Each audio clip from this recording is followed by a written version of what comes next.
तो welcome back guys. तो आज हम लोग डिप्लोमा 6 सेमेस्टर 2020 का क्वेश्चन पेपर के बारे में डील करेंगे। और आज का सब्जेक्ट आप लोग को दिख रहा होगा, रिन्यूएबल एनर्जी रिसोर्सेज इलेक्टिव 3। ये बहुत ही अच्छा स्कोरिंग सब्जेक्ट माना जाता है।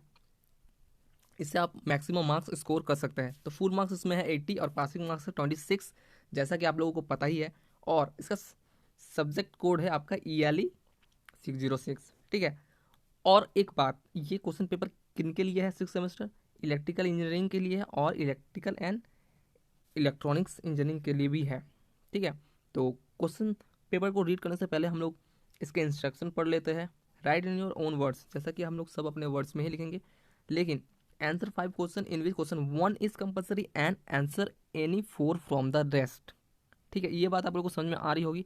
तो हड़बड़ी में आप लोग अगर एग्जाम देने जाएँ तो ये सब पढ़ने का आप लोगों को झंझट ना रहे, इसलिए मैं इसी वीडियो पे आपको ये सब क्लियर कर दूंगा कि आपको 5 क्वेश्चन का आंसर देना है, और जिसमें से क्वेश्चन 1 कंपलसरी है, मीन्स क्वेश्चन 1 करना ही है। और बाकी बचे जितने भी क्वेश्चन हैं उनमें से आपको 4 करना है जो आपको आता हो अच्छे तरीके से। ठीक। और 3 आवर में पेपर को कंप्लीट करना है। तो चलिए पढ़ते हैं हम लोग क्वेश्चन नंबर 1 पे। तो क्वेश्चन नंबर 1 इसका शॉर्ट नोट्स है। तो जैसे कि मैं इसको जूम करता हूँ ताकि आपको देखने में प्रॉब्लम ना हो। तो right answer the in short. तो पहला क्वेश्चन है, what are the various non conventional source of energy. तो आपको बताना है कि कौन सा various non conventional source of energy है। और आपको ध्यान रखना है कि ये शॉर्ट आंसर है। आपको ये लंबा चौड़ा 10 पेज का नहीं लिखना है, आपको कम से कम पेज में लिखना है। एज ए शॉर्ट करके इसको ट्रीट करना है। ठीक है। बहुत सारे बच्चे होते हैं कि इस शॉर्ट आंसर को भी एज ए लॉन्ग करके लिख देते हैं और इनका टाइम यहाँ पर ज़्यादा लग जाता है।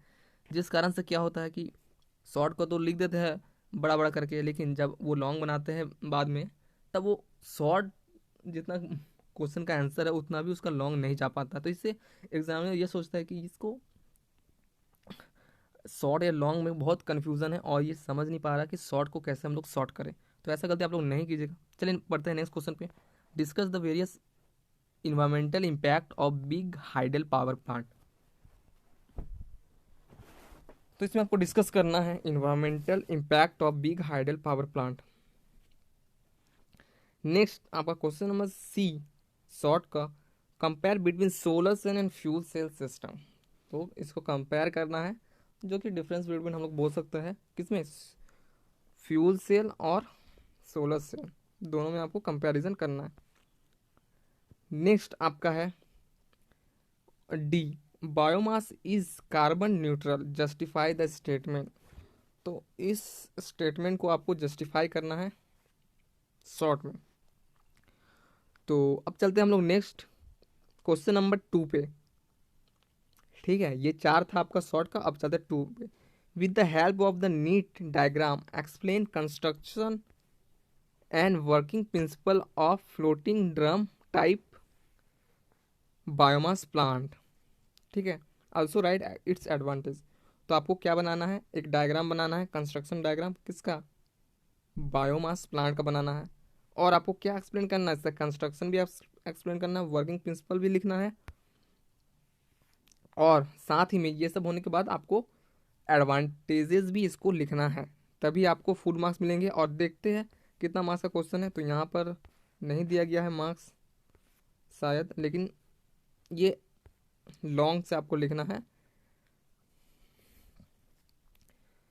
10-15 पेज आपको लिखना ही है इसमें, इतना आपको ध्यान रखना। एक पेज तो डायग्राम बनाने में ही चल जाएगा, बाकी आप लोग कंस्ट्रक्शन कर करके एकदम सुंदर हैंड राइटिंग से लिखना है। ये बात आपको ध्यान रखना है।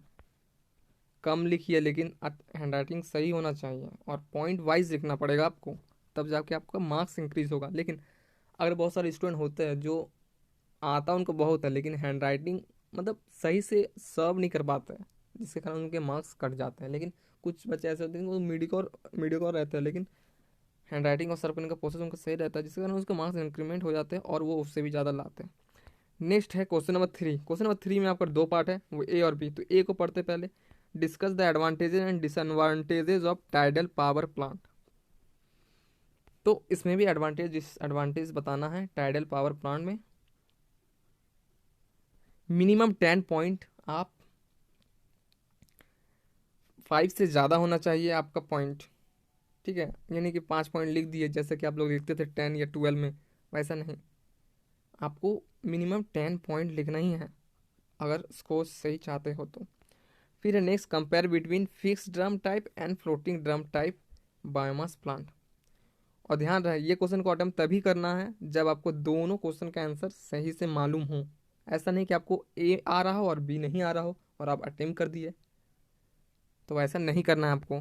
कि बहुत सारे स्टूडेंट ऐसा गलती कर बैठते हैं और बाद में देखते हैं कि हमको बी नहीं आ रहा, फिर देखते हैं नेक्स्ट में उसका ए आ रहा। ऐसा नहीं करना, जो आपको कंप्लीटली दोनों आप लिख पाएंगे वही क्वेश्चन को आपको अटेम्प्ट करना है। ऐसा कीजिएगा तो आपको टाइम बचेगा, नहीं तो फिर आपको टाइम भी बर्बाद हो जाएगा। Question number 4, describe different method of geothermal energy extraction with systematic diagram. तो डिफरेंट मेथड आपको इसमें लिखना है जियोथर्मल एनर्जी एक्सट्रैक्शन करने का, और साथ ही साथ आपको एक सिस्टमेटिक मीन्स एक डायग्राम बनाना है, उसका लेवलिंग करना है सही सही, क्या है क्या नहीं है, सब एकदम सिस्टमेटिक, एकदम नीट एंड क्लीन डायग्राम बना के आपको उसको एक्सप्लेन करना है, ठीक है। नेक्स्ट आपका है एक न्यूमेरिकल टाइप क्वेश्चन है। Question number 5, an ocean wave has width of 200 metre and its time period is 5 second, find the wavelength, wave velocity and wave area. तो ये एक न्यूमेरिकल्स है। आपको अगर न्यूमेरिकल्स आपको अटेम्प्ट करना सही लगता है तो आप ज़रूर से ज़रूर अटेम्प्ट करें, क्योंकि इसमें आपको मार्क्स कटने के चांसेस ना के बराबर है। अगर आपका न्यूमेरिकल सही है तो आपको फुल मार्क्स इसमें दिया जाएगा। नेक्स्ट आपका question number 6, with the help of the neat and clean diagram explain A solar thermal power plant, what is the efficiency of this power of this type of power plant, ठीक है। तो इसमें भी आपका same है, diagram बनाना है, label करना है सही से, एक्सप्लेन करना है सोलर पावर प्लांट, फिर आपको what is the efficiency of this power plant, तो एफिशिएंसी के बारे में भी आपको इसको डिस्क्राइब करना है। तो पार्ट वाइज आप लोग एक एक करके इसको कीजिएगा, ये नहीं कि सब एक ही में घुसेड़ दिए, ठीक है। क्वेश्चन नंबर 7 में आता है, इसमें शायद ए बी करके दिया गया है, तो हम लोग देखते क्वेश्चन नंबर 7 में ए बी ऑप्शन टाइप का दिया गया है। तो पहला है, find the tip speed ratio of 6 metre diameter rotor has rotation of 20 RPM and wind speed of 4 metre per second. तो आप लोग दिख रहा है जैसा कि 12 मार्क्स का ये क्वेश्चन है, ठीक है। ये सिंगल 12 मार्क्स का है। तो अगर आपको ये दोनों आते हैं तभी आप लोग इसको अटेम्प्ट कीजिएगा। मैं पहले भी बोल चुका हूँ, अभी भी बोल रहा हूँ। नेक्स्ट है बी में, right full form of VAWT और सेकंड है MPPT। जैसे कि आप लोग यहाँ पर देखिए 4 मार्क्स, तो ये बी 4 मार्क्स का है और ऊपर का ये 12 मार्क्स का। तो टोटल आपका कितना मार्क्स, 18 मार्क्स। 18 मार्क्स का क्वेश्चन, मतलब समझ में आ रहा है। ऐसा ऐसा 2 क्वेश्चन कीजिएगा तो आप लोग पासिंग मार्क्स से बहुत आगे हो जाइएगा। तो ये सब क्वेश्चन को एकदम सोच समझ के अटेम्प्ट कीजिएगा। और हाँ, तो 7 हो गया क्वेश्चन था। अब हम लोग चलते हैं नेक्स्ट पेज पे। तो हम लोग नेक्स्ट पेज पे आ गया। Question number 8, write short notes और any 2 of the following. Short notes निकला है, कोई भी 2 पे लिखना है आप लोग को, जो जिसमें आपको सही तरीके से आता हो वही आपको लिखना है। और पहला आपका इसमें है application of biomass energy. Biomass energy का एप्लीकेशन लिखना है। दूसरा है merit and demerit of wave energy. तो मेरिट एंड डीमेरिट लिखना है। आपको ये मीनिंग पता ही होगा, एप्लीकेशन मीन्स यूजेस, ठीक है। मेरिट एंड डीमेरिट मतलब क्या उसमें अच्छाई है, एप्लीकेशन क्या उसमें खराबी है, डीमेरिट लिखना है, ठीक है।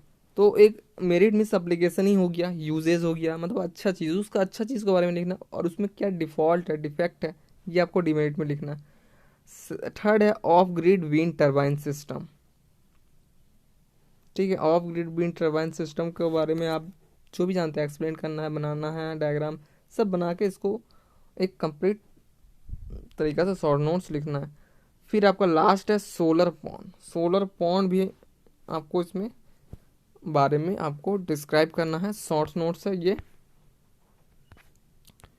तो स्टार्टिंग में एक शॉर्ट आंसर था और यहाँ शॉर्ट नोट्स था। क्वेश्चन पेपर यहाँ पर एंड हो जाता है। जैसे कि आप लोग ये लाइन दिख रहा है, ये है क्वेश्चन पेपर एंड का लाइन। जैसे कि आप लोग ये लाइन दिख रहा है, ये क्वेश्चन पेपर को एंड करने का लाइन, क्वेश्चन पेपर समाप्त होता है और हम लोग इस वीडियो को यहीं पर ख़त्म करते हैं। और आप लोग, अगर आप लोग चाहते हैं ऐसे वीडियो, या फिर आप लोगों को 1% भी मदद मिला हो, तो आप लोग इसको लाइक एंड शेयर ज़रूर कीजिए और ऐसे ही बने रहिए हमारे चैनल पे। फिर मिलते हैं नेक्स्ट वीडियो पे, तब तक के लिए जय हिंद।